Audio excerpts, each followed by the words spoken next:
Hey everybody, in this video I'm going to talk a little bit about professional relationships or workplace relationships.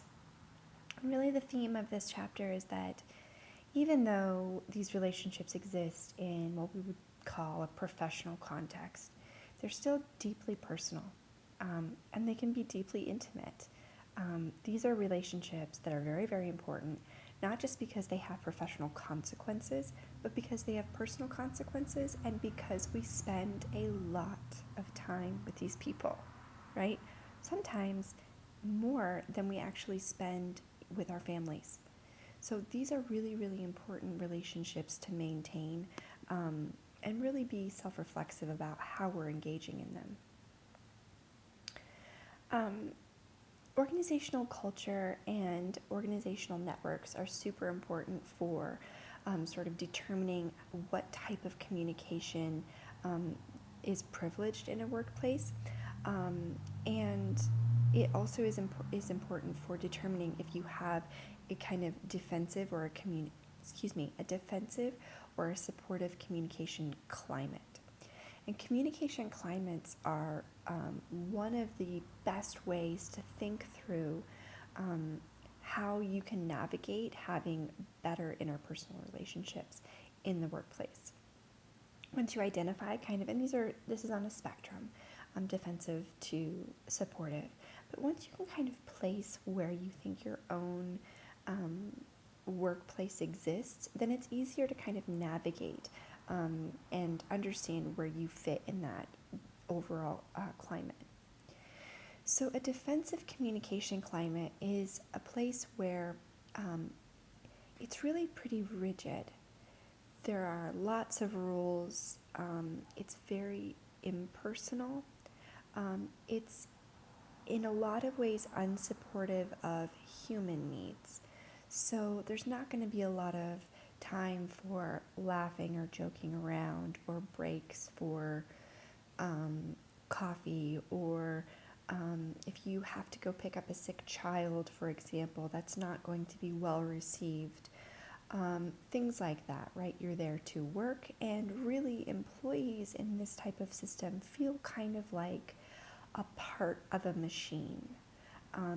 They're really often dehumanized in a lot of ways, and their work is really the most important part of their sort of engagement there. It's not who they are as a person. Another distinctive quality of a defensive communication climate is that workers' ideas or strategies for improvement are typically not well respected or well received. Communication in a defensive climate really is used as a way to control others and enforce hierarchy. So you would be talked to by a supervisor to tell you what you need to do next. A supportive communication climate is really warm, it's open, and like it sort of suggests, it is supportive. It supports workers' needs, it encourages their humanity, it allows them to have their own opinions about things, and not just allows it, but actually encourages it. It approaches communication and approaches all levels of sort of hierarchical levels in an organization. It approaches everyone as sort of able to contribute to the company in productive and positive ways. Communication is often collaborative, so when we talked about conflict and things, a collaborative approach to some kind of a dilemma in the company is often a real hallmark for a supportive communication climate. And it really encourages people to practice empathy, to share credit for things, not to be, the metaphor would not be a battlefield where you have to fight to get to the top. That would be much more defensive. A supportive communication climate, a metaphor for that would be like a team. You work together to achieve a common goal.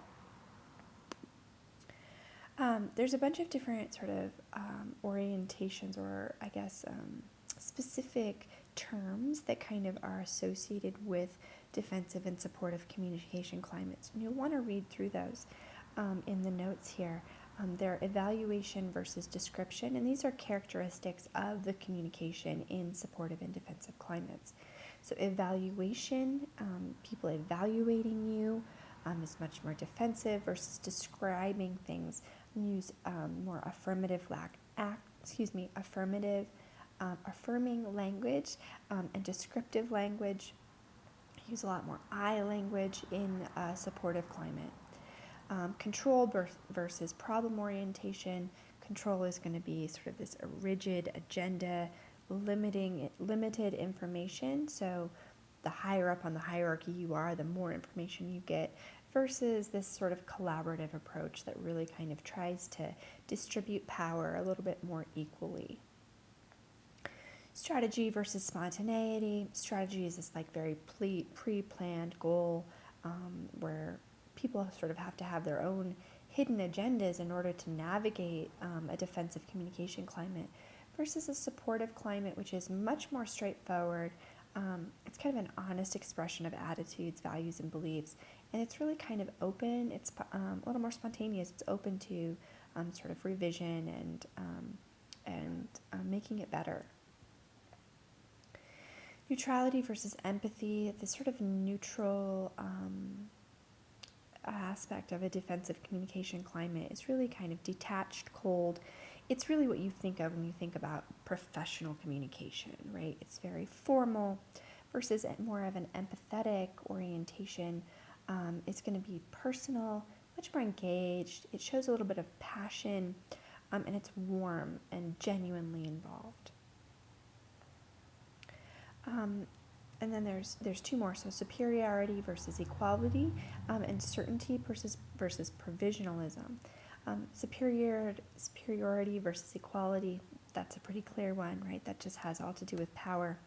And then certainty versus provisionalism is going to be the idea that in a defensive communication climate, things are certain, they're dogmatic, they're people in charge are always right and they can't be wrong. Definitely this desire to like fight and win, because only one person can be right and only one person can be in control.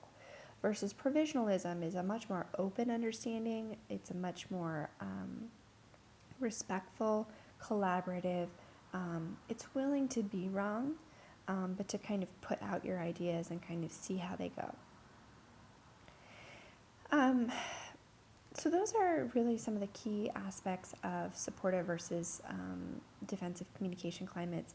If you're in a defensive communication climate, that can be a really negative experience. It's important to know that that's not the case in every organization, and that it doesn't have to be like that. If you are in a defensive communication climate, bringing empathy to your own interactions can actually help change the climate, and also kind of engaging other people with respect, of course, because in those structures, respect for your superiors are very, very important. But if you start to sort of bring in your own personality and things like that, sometimes it can help sort of break down some of those barriers that are so set up in a defensive climate. I have some tips for supportive teamwork. You'll want to look through those, especially if you work in teams in your professional life. There's some really good tips in there. Technology is great for professional relationships these days, but you have to be able to navigate all kinds of different things, Outlook and all of those different technologies.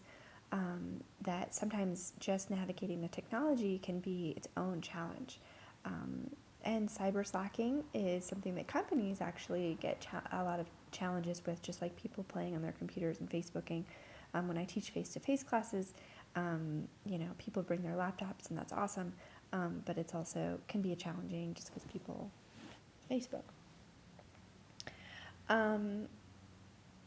Just so you know, also employees are often tracked on their internet searches and things like that, so you got to be really careful about what you do on your computer at work.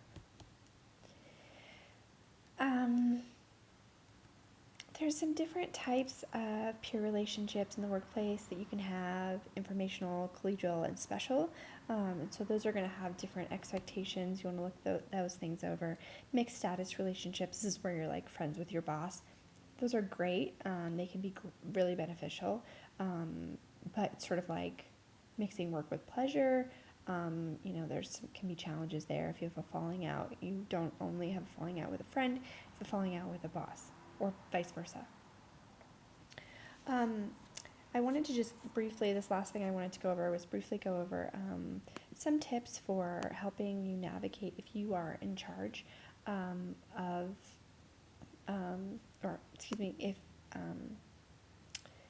if you are in charge of people in the workplace. Middle management is the most likely to abuse power or to make people feel terrible if you have people that you manage. And so I wanted to just go over, if any of you are middle managers, to kind of go over with you some keys to really helping empower your employees and create a less defensive communication climate for them. Number one is emphasize the importance of communication. You want them to be able to come to you with problems. This is a logistical thing, and it's also a personal thing. If you make sure that they know that you care, that's huge, and they're more likely to do better work. Listen empathetically. If somebody says to you, can I have the day off because my daughter's sick? If you have to say no, you can't have the day off, still listen and use empathy. Say, I'm so sorry that happened to you. I really hope that your daughter's okay. I'm really sorry I can't let you take the day off. But using empathy, even if the answer is not a favorable one, is going to get you so much farther and be so much more pleasant for your people that you work with. Frame messages as polite requests versus demands. Be sensitive to people's feelings. And last, share relevant information. One of those key characteristics of a defensive communication climate is that people are not given all the information. They're just told enough to where they can just do their job. If you give them a little bit more information, it makes people feel more a part of the company, more included, and just simply more respected. So, those are some of the key parts to professional relationships. I will see you next time. Thanks.